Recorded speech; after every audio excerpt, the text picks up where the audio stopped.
warahmatullahi wabarakatuh. Halo, apa kabar Smart Mom? Senang sekali di kesempatan hari ini saya Yova Lestari bisa kembali hadir untuk menemani Anda di program yang sangat luar biasa, yaitu Etafresh Podcast. Gak usah stres karena ada Etafresh. Dan di kesempatan hari ini pastinya saya akan membahas berbagai macam informasi menarik. Salah satunya adalah hal yang bikin ibu gundah gulana begitu ya. Apalagi kalau sudah ngomongin berat badan, belum nanti dikomentarin sama netizen gitu ya, atau tetangga-tetangganya julid begitu ya. Dan juga ini bisa merusak mental sih kalau menurut saya bagi seorang ibu begitu ya. Dan untuk membahasnya saya sudah bersama dengan narasumber psikolog, ada Mbak Rifka Fatur di MPSI. Assalamualaikum Mbak Rifka. Ya, waalaikumsalam warahmatullahi wabarakatuh. Kabar sehat hari ini? Ya. Luar biasa. Alhamdulillah sehat. Sehat. Sesuai dengan topik dan juga pembahasan kita di hari ini begitu ya. Nggak jauh-jauh dari mental seorang ibu begitu. Iya. Dan terkadang banyak ibu yang merasa malu ataupun juga minder gitu ya Mbak Rifka, apalagi melihat mungkin tumbuh kembang anak yang kurang maksimal begitu dari sisi berat badan. Kadang ada juga yang mulai membanding-bandingkan, ada yang menutup diri nih, nggak mau ketemu sama sesama teman yang punya anak gitu ya, atau bahkan anaknya diasingkan biar nggak main sama teman-teman yang lain atau diejek begitu. Nah, ini tanggapannya Mbak Rifka seperti apa? Wajar nggak sih rasa seperti itu? Iya, kayaknya kasus ini emang sering terjadi gitu ya Mbak Ilva ya.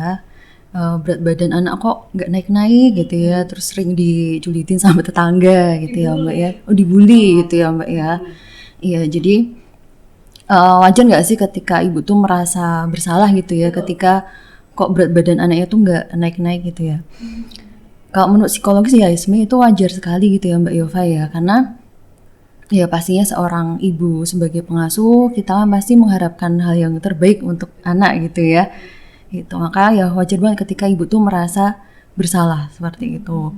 Kalau dalam psikologi biasanya kita menyebutnya sebagai maternal guilt response gitu ya. Jadi respon oh iya asing ya Mbak ya.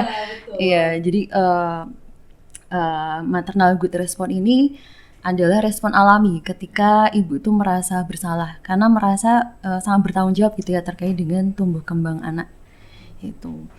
Nah, ketika ibu ini tuh merasa bersalah gitu ya, terus menerus merasa bersalah dengan tumbuh kembang anak gitu ya, misalkan tadi berat badannya kok nggak naik-naik gitu, sehingga lama kelamaan pasti ibu ini tuh merasa stres sendiri gitu ya, stres, kemudian juga ketika stres, nah hormon kortisol atau hormon stresnya itu pasti akan naik gitu ya Mbak Eva ya, itu sehingga ketika hormon kortisol ini naik pastinya juga akan mempengaruhi bagaimana pemberian makan ke anaknya seperti itu ya.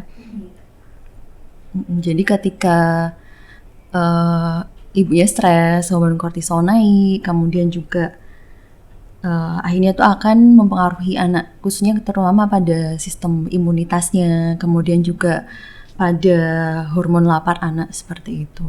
Iya, karena bisa dikatakan ibu dan anak itu kan juga memiliki ikatan batin yang amat sangat dekat begitu ya. Yang satu moodnya gak enak, otomatis kan berdampak ke anaknya juga. Iya, seringkali kan pasti ibu sebagai pengasuh utama seperti itu ya Mbak Yova ya. Ketika ibunya stres, itu kan pasti juga akan tertangkap oleh anaknya. Bagaimana ibu memperlakukan anak, kemudian juga bagaimana ekspresi ibu seperti itu. Itu semuanya dirasakan oleh si anak. Iya, benar sekali. Oke, baik. Nah, kemudian langkah bantuan apa yang mungkin bisa dilakukan oleh si ibu untuk menenangkan si anak ini? Iya, yang pertama ya pastinya dari sisi ibunya dulu gitu ya Mbak ya. Karena ketika iya. Jadi kan tadi ketika si ibu ini juga stresnya tinggi, respon emosionalnya gitu ya, bagaimana ekspresi, bagaimana ibu memperlakukan anak itu kan pasti juga akan tertangkap oleh si anak seperti itu. Sehingga yang pertama ya harus ibunya dulu nih yang belajar untuk menenangkan dirinya. Itu sehingga anak juga akan merasa aman nih untuk makan gitu ya, untuk proses makannya gitu.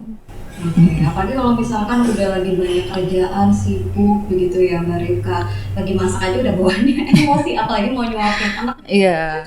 Gitu. Mungkin masak keasinan juga ya Mbak ya. Gue mau nyuci piring nih, belum ini deh gitu ya. Iya. Itu juga bisa berdampak terhadap mood anak untuk makan gitu ya. Iya, pastinya itu Mbak. Baik. Kalau dari sisi psikologi sendiri, anak yang sudah dikatakan siap makan itu seperti apa Mbak? Selain dari ini ya, emosi sang ibu itu sendiri gitu.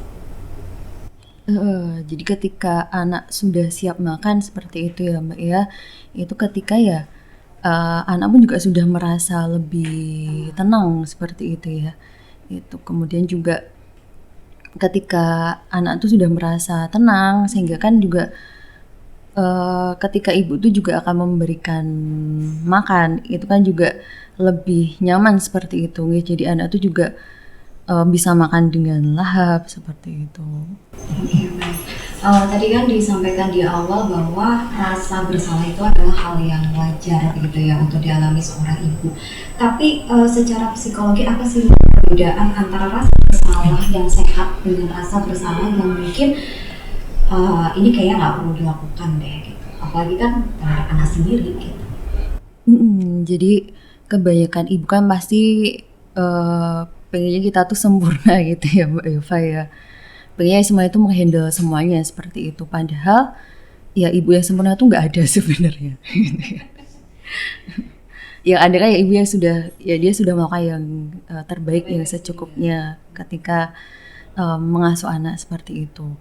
Jadi ketika rasa bersalah ini ya sudah sampai pengaruh ke khususnya ke produktivitasnya gitu ya. Kok mungkin sehari-hari dia juga sudah semakin sulit untuk mengontrol emosinya sendiri. Ya sering marah-marah, mungkin sebenarnya anak itu ya hal yang sepele misalkan, tapi ibunya marahnya mungkin yang amat sangat sampai nggak bisa untuk mengontrol dirinya. Bahkan mungkin sampai ada yang sudah mungkin melakukan perilaku tindakan kekerasan seperti itu ya. Kemudian juga misalkan ketika rasa bersalah ini akhirnya sangat mempengaruhi sekali bagaimana ekspresi emosinya. Setiap hari kok rasanya itu sedih itu ya Mbak ya. Itu kemudian juga misalkan kerja juga jadi tidak produktif. Jadi mau melakukan segala sesuatu tuh kayak nggak ada daya, nggak semangat seperti itu. Cara mengontrol emosinya bagaimana Mbak? Karena kan agak berbahaya ya kalau semisal di rumah hanya dihadapkan dengan ibu dan juga si anak tanpa ada keluarga lain gitu. Takutnya kan itu tadi ya, kekerasan apa segala macam. Iya, yang pertama kan tadi memang ya harus dari ibunya dulu gitu ya. Karena mau bagaimanapun anak itu kan pasti akan melihat bagaimana ibu itu cara untuk menenangkan diri, cara untuk mengendalikan emosi, cara untuk merespon emosinya gitu ya. Maka yang pertama kita akan sebagai ibu tuh harus kenal dulu sama emosi kita. Jadi ya mungkin kalau di ngasuh anak itu kan mungkin kadang-kadang juga kita kebawa emosi gitu ya Mbak ya. Itu yang pertama ya kita kenali dulu, kita akui dulu, validasi bahwa apa tuh yang memang sedang kita rasakan. Apakah ini tuh perasaan marah atau ini sebenarnya perasaan kecewa gitu ya. Itu ketika kita sudah kenal sama perasaan, nah baru langkah selanjutnya adalah bagaimana cara kita untuk menenangkan diri. Itu misalkan mungkin pas itu anaknya tuh lagi rewel banget gitu ya, sehingga si ibu juga rasanya kecapean, kelelahan gitu. Maka boleh kok coba untuk anaknya tuh diletakkan dulu misalnya di box yang aman atau misal di tempat yang aman. Ibu boleh untuk menepi dulu sejenak, jeda dulu sejenak gitu ya, untuk coba untuk tarik nafas dulu. Coba untuk relaksasi, tarik nafas, tahan, hembuskan seperti itu. Ya tidak perlu lama-lama, misalkan 1 atau 2 menit seperti itu. Kemudian ketika sudah merasa tenang, boleh coba untuk afirmasi ke dirinya sendiri untuk memulai menghadapi anak lagi gitu ya. Misalkan ya aku siap untuk menghadapi anak lagi, aku sudah tenang seperti itu, baru bisa nih untuk menghadapi anak lagi gitu. Oke, baik. dan jangan lupa juga peran dari keluarga, suami itu juga sangat penting ya Mbak ya. Iya, pasti itu ya. Oke, baik. Baik, kita akan kembali setelah jeda yang satu ini, tetap bersama kami di Etafresh Podcast. Ya, baik Smart Moms, kita masih ada di program Etafresh Podcast. Nggak usah stres karena ada Etafresh, dan tentunya kita masih akan berbincang bersama dengan Mbak Rifka Fatur Rahmi, MPSI Psikolog, terkait dengan ya kehal gundan. Gimana Mbak? Mas? Lebih ini ya? Oke, baik. Kalau nanti Etafresh, saya stres kan, Etafresh gitu. Oke, baik. Oke.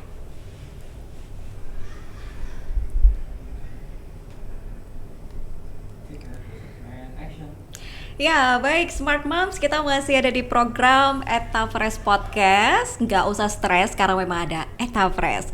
Dan masih bersama dengan saya Yova Lestari, tentunya dengan topik menjawab kegundah gulana seorang ibu-ibu rumah tangga begitu ya, terhadap permasalahan berat badan anak dan juga komentar-komentar negatif. Masih bersama dengan narasumber kita di kesempatan hari ini, Mbak Rifka Fatur Rahmi, MPSI Psikolog. Kita lanjutkan lagi setelah jeda Mbak Rifka, karena semakin seru gitu ya perbincangan kita di kesempatan hari ini. Oke, banyak yang mengatakan bahwa si anak ini nggak lapar, tapi karena memang nggak mau makan. Nah, apakah ini bisa dikatakan simbol atau sinyal dari emosi tubuh dari seorang anak tersebut, Mbak Rifka? Ya, jadi sering terjadi juga ya Mbak Yova ya, ketika udah waktunya makan gitu ya, tapi anak nggak mau gitu ya. Nah, seringkali juga jadi ibu tuh bingung gitu ya, ini anaknya tuh sebenarnya lapar apa enggak gitu ya Mbak Yova ya. Iya, jadi memang ya bisa aja memang terjadi seperti itu ya Mbak Yova ya. Dalam psikologi perkembangan itu memang disebut dengan psychological mismatch gitu ya. Jadi ketika sistem emosional dan sistem biologis itu belum berjalan beriringan nih, belum berjalan seirama. Nah, sehingga anak kan pasti rasanya itu ya cemas, lelah seperti itu ya, sehingga akhirnya menolak makan, bukan karena dia tuh kenyang, tapi karena ya emosionalnya yang belum merasa ketenangan gitu ya. Gitu, tapi tubuh tuh juga akhirnya kan merasa belum siap nih untuk bisa mencerna makanan ketika anak tuh tadi emosionalnya juga belum siap, belum tenang seperti itu. Ya, baik. Dan dari sisi gizi ini juga bisa dikatakan masuk akal banget begitu ya Mbak Rifka ya.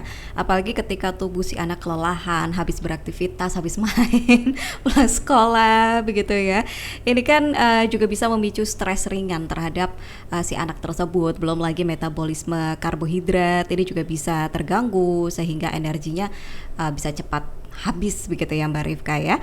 Dan bahan-bahan seperti ini Smart Moms ini ada di susu kambing yang mana mengandung short chain fatty acids atau SCFA, yang mana ini bisa membantu untuk memulihkan energi tanpa membebani sistem pencernaan anak begitu.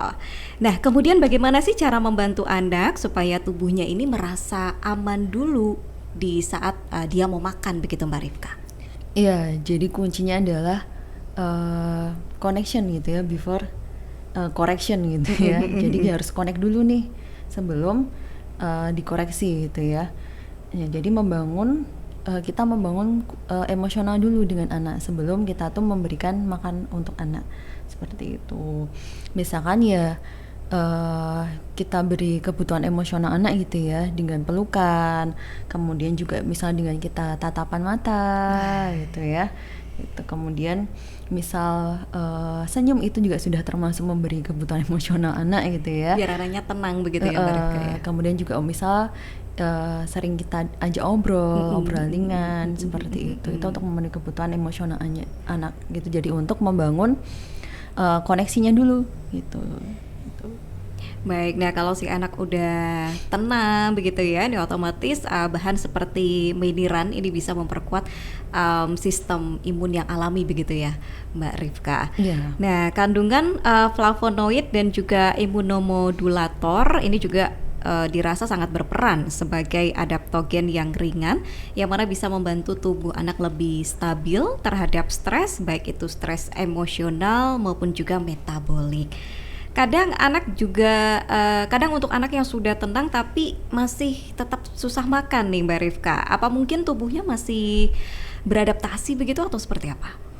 Iya, jadi bisa banget seperti itu ya Mbak Ilva ya. Pastikan misalkan anak habis sakit atau misalkan beberapa anak lagi tumbuh gigi itu ya Mbak ya, sehingga perlu untuk mengembalikan keseimbangan tubuh lagi.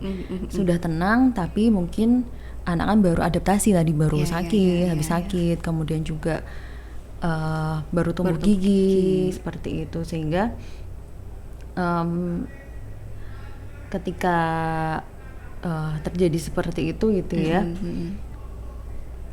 responnya itu kan belum bisa cepat pulih, habis sakit masih baru tumbuh gigi itu, sehingga ketika kita tuh memaksakan untuk ayo harus memberikan makan gitu ya, kadang-kadang ibu-ibu gitu ya, gregetan ya Mbak ya, ayo makan segala macam gitu ya, atau pokoknya makanya harus habis. Nah justru seperti itu bisa menimbulkan kayak ini ya trauma makan gitu ya, pengennya makannya dengan tenang malah makan jadi menakutkan gitu. Padahal makan sama ibunya sendiri tapi serasa kayak makan militer gitu ya Mbak Rifka ya. Iya. Jadi benar-benar harus menunggu kondisi anaknya itu tenang dulu begitu ya.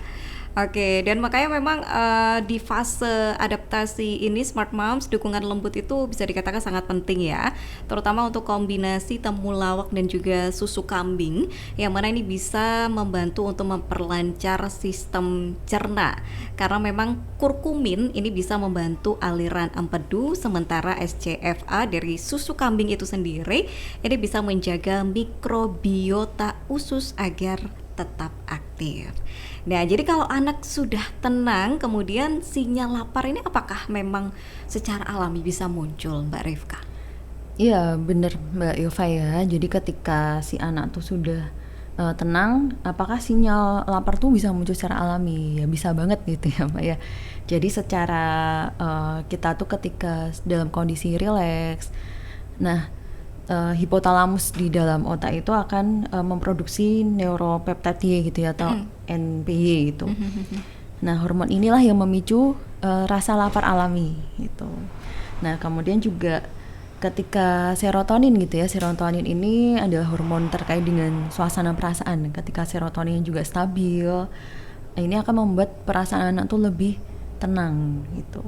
Sehingga proses makan gitu ya, aktivitas untuk makan tuh menjadi lebih menyenangkan.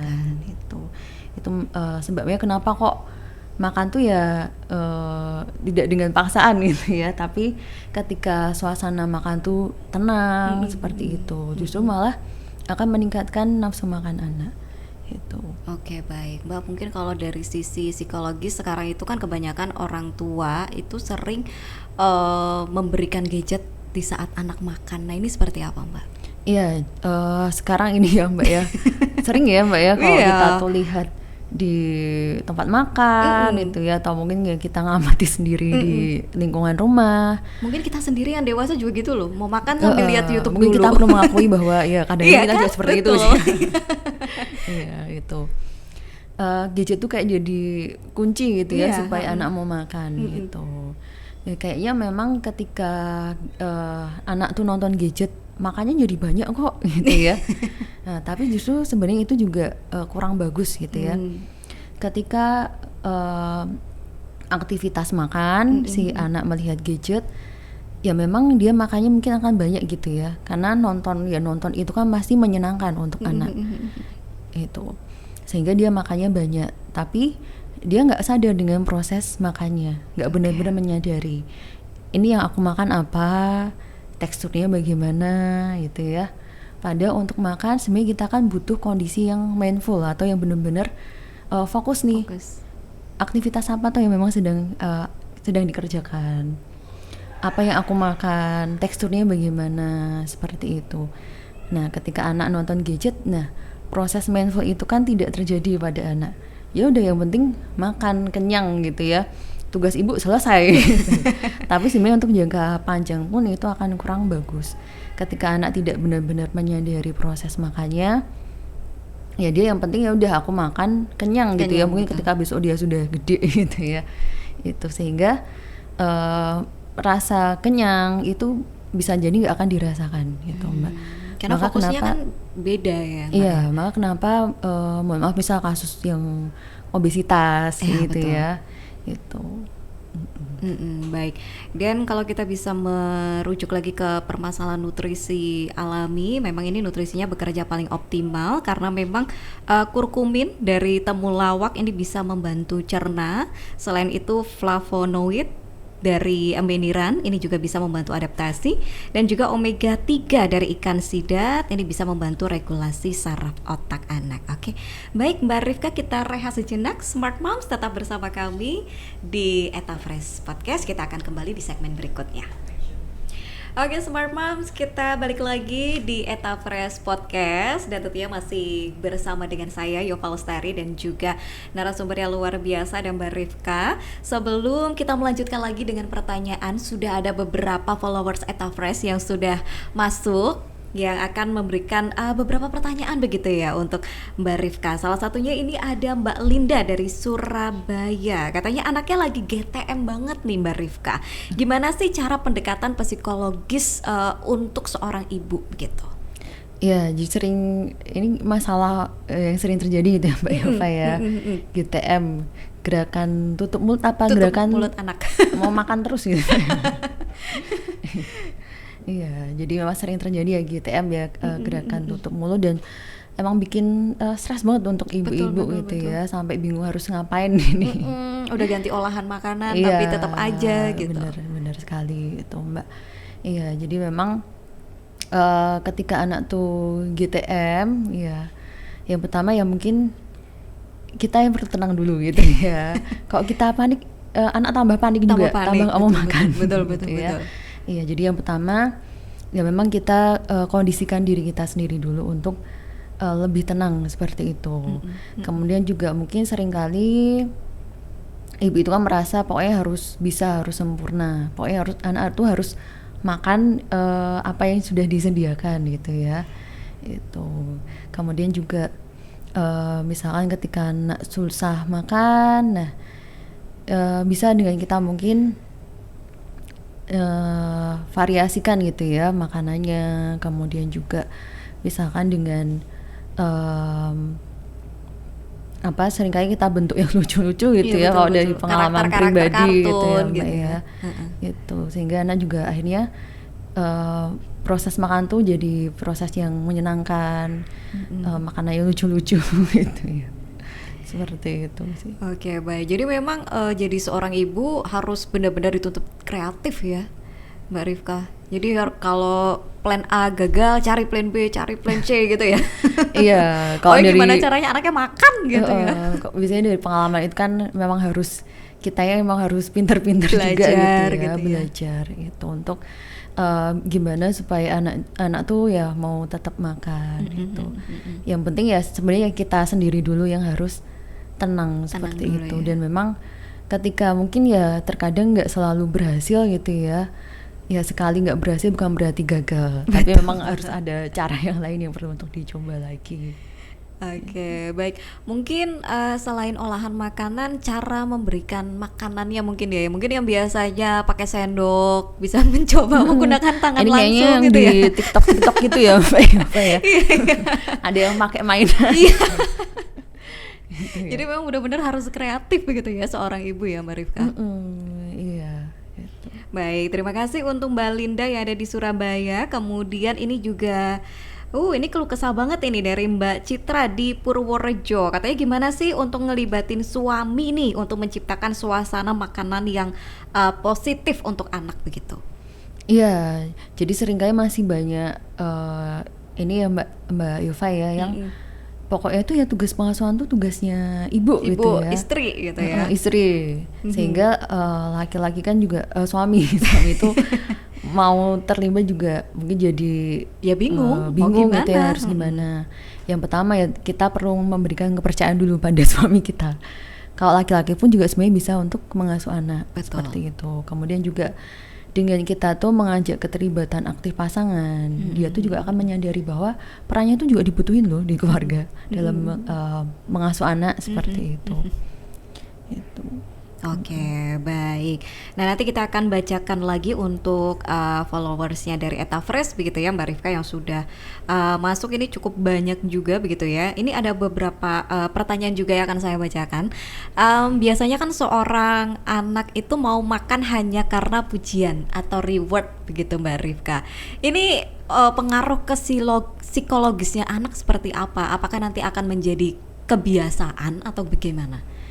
Iya, jadi memang ketika kita tuh mau membentuk perilaku anak paling mudah dengan kasih hadiah gitu ya. Iya, kalau mau Eva makan ya. nanti dikasih uang, kasih mainan iya. gitu. Kalau untuk awal-awal sebenarnya nggak apa-apa untuk dilakukan gitu ya, karena kita istilahnya kita kan mau membentuk perilaku baik pada anak gitu ya dengan iming-iming hadiah nih. Jadi nggak apa-apa untuk dilakukan awal, tapi memang ya lama-lama harus kita Kita istilahnya rem, disapih kita gitu stop, ya, disapih gitu, nggak harus terus-menerus dikasih hadiah itu. Ketika perilaku itu sudah terbentuk, nah pelan-pelan mulai dikurangi lagi nih rewardnya seperti itu. Oke, baik. Nah, mungkin beda cerita kalau misalkan kita banyak lah yang sering menemui anaknya nggak mau makan terus ditakut-takutin. Nanti kalau nggak makan digigit ini gitu ya. Nanti kalau nggak mau makan nanti ini loh gitu. Nah, itu gimana, Mbak? Iya, yang waktu kecil kita sering kayak gitu. Iya, sering banget kan kalau nggak mau makan nanti digigit sapi lah apa segala macam Kok gitu. saya nanti nasinya datang di mimpi. Nanti kalau nggak dihabisin ayamnya mati loh. Ya padahal nggak Ya, punya seringnya. ayam. Nah, itu Ayam gimana? tetangganya. Iya, betul. Iya, jadi ketika anak kan sebenarnya diancam gitu ya Mbak ya. Itu juga kayak dulu kalau saya ingat-ingat waktu kecil saya kayak jadi kepaksa makan. Iya, betul saya Akhirnya juga. stres gitu kan Mbak. Akhirnya ketika kita tuh kondisi stres pasti kan juga akan pengaruh ke biologis kita, ke sistem tubuh kita. Mungkin ketika itu anak ya memang makanya jadi nggak banyak karena rasanya kan juga nggak enak gitu ya dengan paksaan seperti itu. Itu maka memang ya proses makan tadi kan, aktivitas makan itu harus kondisi yang rileks, tenang, tidak dengan ancaman. Jadi anak pun juga mempersepsi makan itu sebagai kegiatan aktivitas yang menyenangkan. Bukan yang mengancam, bukan yang menakutkan. Oke, baik. Kita kembali ke beberapa pertanyaan dari followersnya Eta Fresh yang sudah masuk. Ini ada Pak Dimas ya, ada di Malang nih, Mbak Rifka. Katanya anaknya kalau mau makan itu harus jalan-jalan dulu pakai motor. Nah, ini gimana ya cara berhentiinnya biar nggak terlalu sering begitu? Iya, sering juga ya seperti ini ya. Kalau mau makan tuh ya diajak main dulu, jalan-jalan dulu seperti itu ya. Iya, sebenarnya mungkin bisa kita kondisikan di rumah gitu ya. Mungkin dengan makan bersama seperti itu, karena sebenarnya anak itu kan pasti akan melihat bagaimana toh keluarganya gitu ya. Karena tadi anak itu kan pasti akan menangkap bagaimana kondisi psikologis di keluarga gitu ya. Nah, terutama ketika ya proses makan gitu ya, ketika aktivitas makan.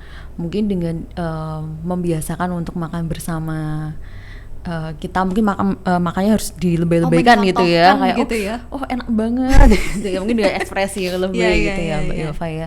Itu sehingga anak kan akan melihat bahwa ya proses makan tuh menyenangkan, melihat orang tua makan kok kayaknya enak banget gitu ya. Kadang-kadang malah minta makanan ibunya ya. Itu makanya sendiri nggak dimakan, tapi justru malah makan makanan ibunya atau orang tuanya seperti itu. Oke, baik. Semoga sudah terjawab ya. Ada Mas Dimas di Malang. Kemudian ada Pak Budi di Semarang. Ini katanya istrinya masih suka goyah ini sama komentar-komentar tetangga karena memang kebetulan anaknya kurus begitu. Iya, jadi tetangga-tetangga yang julid gitu ya. Kalau kurus dikomentarin ya, kalau anak yang gemuk juga dikomentarin. Maunya apa sih gitu ya. Iya, jadi ketika omongan orang lain gitu ya, tetangga, keluarga sering komentari fisik anak kita gitu ya, memang pastinya akan sangat mempengaruhi sekali bagaimana kondisi psikologis ibu itu pastinya juga akan menurunkan kepercayaan diri ibu gitu ya, dan mungkin lama-lama juga si ibu ini tuh justru akan meyakini bahwa oh kayaknya aku tuh nggak mampu ya untuk ngasuh anak, Betul. tambah stres, saya juga malah pengaruh ke anaknya mah tambah nggak mau makan, mungkin tambah kurus lagi seperti itu. Maka yang pertama ya perlu untuk kita sadari bahwa ya ada hal yang memang tidak bisa untuk kita kendalikan seperti itu, ya. Apa yang tidak bisa kita kendalikan ya salah satunya adalah lidah tetangga gitu. Gitu. Tapi yang bisa kita kendalikan adalah ya respon kita. Betul. Seperti itu. Mungkin dengan kita tuh coba untuk pertanyakan, apakah dengan aku tuh anakku kurus, mungkin maamnya susah, makannya susah, apakah murni salah kita, salah ibu, seperti itu. Dan faktanya seperti apa gitu ya, apakah sama ini memang aku tuh tidak melakukan yang terbaik untuk anak, seperti itu. Mungkin dengan seperti itu ya, untuk mempertanyakan realitanya gitu ya, itu bisa untuk ya sendiri untuk menenangkan diri ya, untuk mengembalikan objektivitas juga dalam menilai situasinya. Gitu. Selain itu mungkin selain dari sisi ibunya yang harus kita tenangkan, sisi anaknya juga jangan lupa ya Mbak Rifka ya, karena zaman-zaman pembulian sekarang ini luar biasa loh. Iya, benar kan? sekali. Belum nanti kalau di sekolah, aduh kok kamu kurus banget, kamu gak pernah dikasih makan ibumu ya, atau gimana kan gitu. Itu kan merusak mental si anak juga ya. Mbak Rifka, itu gimana nih caranya untuk kita sebagai orang tua, terutama sebagai ibu, untuk bisa memberikan pemahaman kepada anak bahwa ya kamu itu berharga gitu, mau kamu kurus, mau kamu itu gemuk gitu. Iya. Yang pertama yang tadi omongan orang lain itu memang di luar kendali kita gitu ya, maka ya kita sebagai orang tua apa sih yang bisa untuk kita lakukan gitu. Nah yang pertama ya kita nggak menambah apa ya komentar negatif ke anak gitu ya. Biasanya kan ayo omo tuh maami harus banyak supaya gemuk gitu ya. Itu kan kayak udah melabel anak juga ya, oh motor ibu aja aku juga kurus nih gitu. Kalau nggak dibandingin sama anak siapa gitu, itu lo lihat temenmu makanya banyak kayak temenmu itu lo gemuk gitu ya. Gitu. Makanya ya tadi kita nggak perlu untuk menambah komentar negatif gitu ya, tapi kita membentuk konsep diri yang positif pada anak. Misalnya oh ya nggak apa-apa, kamu kan memang masih bertumbuh. Iya, nanti kamu juga akan yang sehat, kuat seperti itu. Jadi lebih ke kata-kata yang membangun itu. Oke, baik. Kita ke pertanyaan lagi dari Smart Moms yang sudah bergabung. Ini ada Bunda Nanda di Bantul. Katanya, wah pas banget ini podcastnya karena memang baru mengalami Mbak, terutama untuk nyinyiran dari mertua. Nah ini bagaimana kalau udah ngomongin soal mertua ini agak sulit ya kalau untuk memberikan pemahaman begitu ya, ada rasa nggak enak juga kan? Iya, ya Mbak Yova. Jadi saya juga pernah nih ada ibu-ibu yang konsul gitu ya ke polipsikologi. Ibunya itu memang kayak stres banget itu, karena anaknya itu nggak mau makan. Anaknya nggak mau berapa makan. Anaknya, Mbak? Ini usia sekitar 2 tahun gitu. Jadi memang anaknya itu makanya susah, terus juga akhirnya kan kurus gitu ya.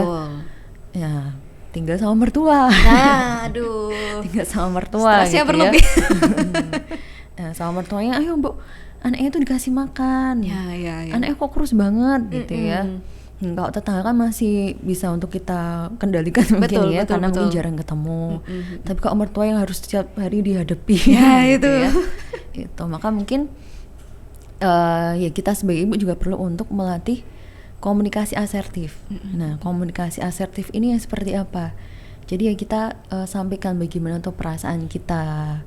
Itu tidak yang agresif gitu ya, maksudnya dengan marah-marah, tapi ya dengan kita sampaikan bahwa ya saya juga lagi berusaha loh Bu untuk bisa menaikkan berat badan anak gitu, sehingga ya tersampaikan gitu ya ke mertua bahwa ya kita tuh sebagai ibu juga sudah ada usahanya loh gitu.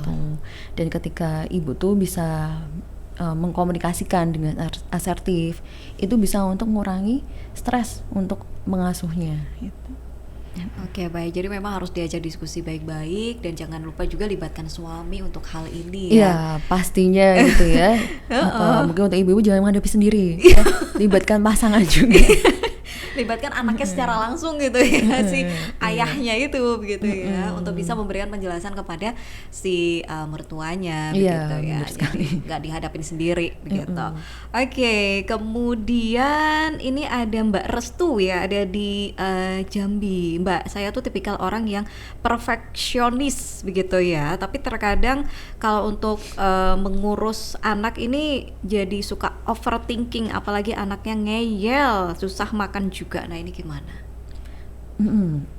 Jadi perfeksionis gitu ya. Perfeksionis. Iya. Tapi emosinya nggak bisa dikendalikan. Sering overthinking Iya, gitu. betul. Yang pertama ya, tidak ada ibu yang sempurna ya sebenarnya Mbak Yova ya.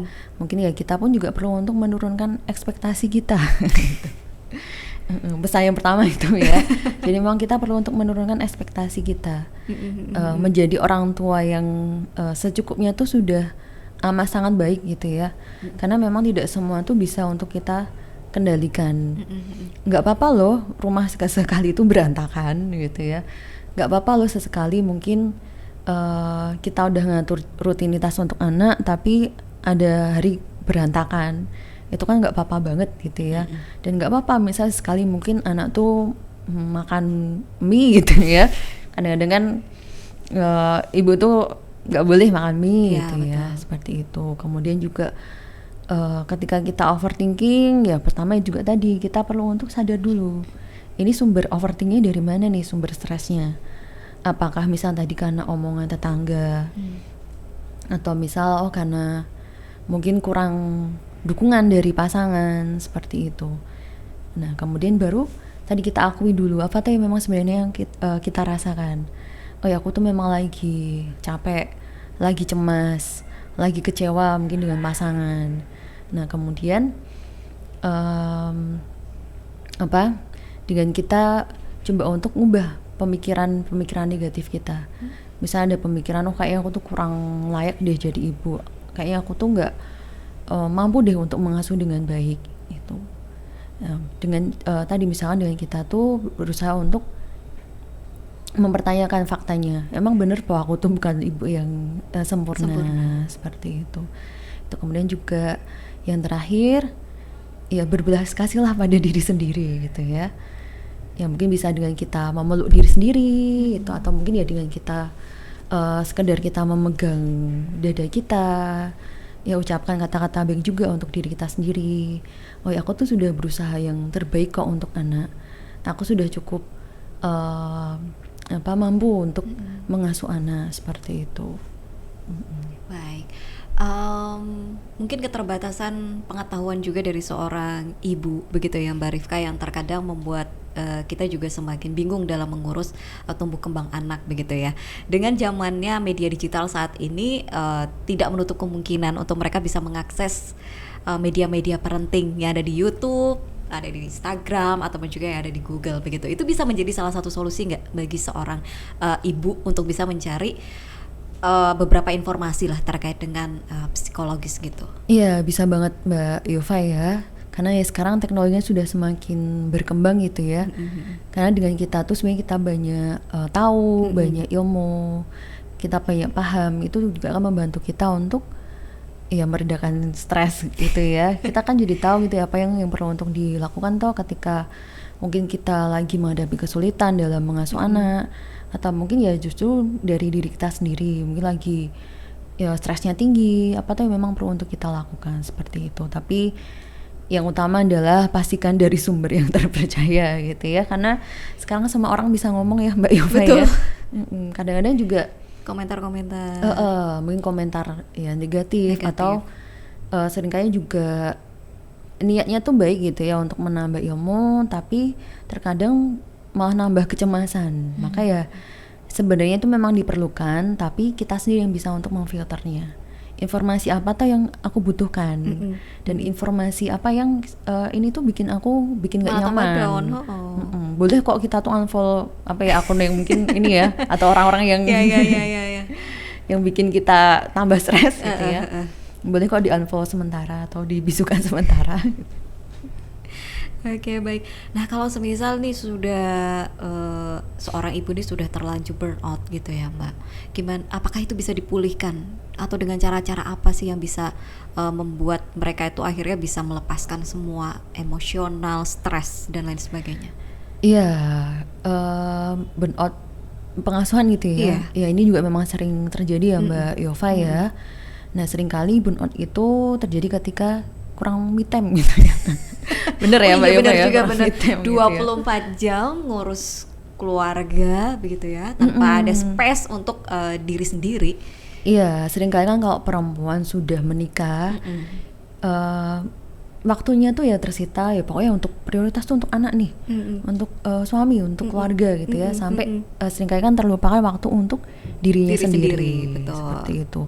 Maka ya coba untuk ciptakan rutinitas me time yang singkat, nggak perlu seharian gitu ya, tiba-tiba ngilang kemana. Atau sebulan, seminggu. Jadi ya me time singkat misalkan ya 5 menit, 10 menit seperti itu. Mungkin ketika anak lagi main dengan aman atau mungkin anak pas udah tidur gitu ya. Nah, bisa nih kita lakukan aktivitas yang menyenangkan, yang menenangkan untuk kita. Mungkin ya sekedar kita dengerin musik atau mungkin kita minum kopi gitu ya, minum teh. Atau mungkin ya sekedar tadi kita latih untuk relaksasi, untuk menenangkan diri seperti itu. Kemudian ketika burnout itu kan tadi ya kita tuh udah rasanya tuh udah capek banget gitu kan ya Mbak Yova ya. Nah maka coba untuk cari bantuan, terima dan minta gitu ya. Meminta dan menerima bantuan. Ya karena kalau kita mau handle semua pun juga pastinya kita yang kelelahan sendiri. Betul. Ketika kita lelah, stres, akhirnya juga akan pengaruh tadi ke pengasuhan anak kita. Maka ya ketika kita mau capek, coba dukungan sekitarnya gitu ya, identifikasi ada siapa aja sih dukungan di sekitarnya yang bisa untuk membantu kita. Mungkin bisa sama suami gantian untuk menjaga anak, itu ya, atau mungkin ya sekedar kita ketemu sama teman itu. Ketemu sama teman itu kan juga bisa untuk kayak ngurangi stres kita gitu ya. Betul. Walaupun hanya mungkin sekadar ngobrol beberapa menit begitu ya Mbak, setidaknya itu bisa melepaskan semuanya gitu. Walaupun nanti sampai rumah stres lagi.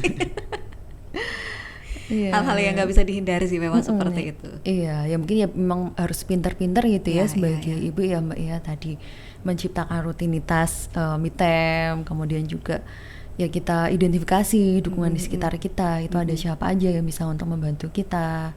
Kemudian juga ya tadi mengatur ekspektasi kita sendiri seperti itu. Oke, baik. Ini ada satu pertanyaan lagi yang sudah masuk. Ini ada Mbak Sally di Makassar. Ini katanya kalau lagi stres, lagi emosi sukanya yoga nih, Mbak Rifka. Bagus banget tuh Mbak. Iya, jadi mungkin ya selain tadi gitu ya Mbak ya, kita kan juga perlu perawatan diri gitu ya. Kesalon. Perawatan diri ini maksudnya juga ya selain mungkin ya kesalon ya kata Mbak Yova gitu ya. Nah gerak fisik itu kan juga memang diperlukan gitu ya, karena dengan kita tuh olahraga misalkan yoga atau ya sekedar kita jogging, jalan santai, itu kan akan tubuh itu akan memproduksi hormon gitu ya, hormon yang bisa membantu untuk memulihkan suasana perasaan kita. Nah yoga itu juga bisa sebagai salah satu, karena dengan yoga itu akan memang melatih kondisi rileks gitu ya, karena di yoga juga ada relaksasi seperti itu. Kemudian juga ya boleh misalnya ke salon gitu ya, pedicure, keribat gitu, sekalian dipijat gitu ya. Gitu. Kemudian juga kayaknya perlu untuk memperhatikan nutrisi juga ya Ibu ya. Betul. Gitu. Tidak hanya anak tapi ya kita sendiri dulu juga harus memperhatikan nutrisi kita. Ya self care dulu gitu ya. Jangan sampai anaknya kurus, ibunya ikut kurus. Gitu. Oke, baik. Kita tidak terasa karena sudah di penghujung acara di kesempatan hari ini. Saya ucapkan terima kasih untuk followersnya Etafresh ya yang sudah berantusias begitu ya untuk mengirimkan berbagai macam pertanyaan dan juga tanggapannya begitu ya terkait dengan psikologis ibu dan juga anak di kesempatan hari ini. Mungkin informasi terakhir atau pesan dari Mbak Rifka yang ingin disampaikan untuk ibu-ibu di luar sana yang lagi berjuang banget ini, gitu seperti apa? Oke, jadi untuk ibu-ibu semua gitu ya yang ada di seluruh Nusantara. ini, gitu ya. Ingat bahwa ya tidak ada ibu yang sempurna, gitu ya. Sebenarnya anak tuh hanya butuh ya kehadiran kita, butuh kasih sayang, butuh ketenangan kita seperti itu. Dengan kita hadir, dengan kita tenang ya, stabil secara emosi, insya Allah tumbuh kembang anak itu akan optimal gitu. Oke, baik, luar biasa sekali Mbak Rifka Fatur Rahmi MPSI psikolog sudah menyampaikan informasi yang sangat dibutuhkan untuk ibu-ibu di luar sana begitu ya. Semoga ibu-ibu udah nggak ada lagi yang galau-galau begitu ya, karena tadi sudah banyak banget tips-tips yang sudah disampaikan gitu ya oleh Mbak Rifka. Dan terima kasih sekali lagi untuk Anda yang sudah bergabung Smart Moms, yang sudah memberikan pertanyaan yang luar biasa. Kita akan kembali lagi untuk di segmen berikutnya. Saya Yova Lestari pamit undur diri. Wassalamualaikum warahmatullahi wabarakatuh. Terima kasih.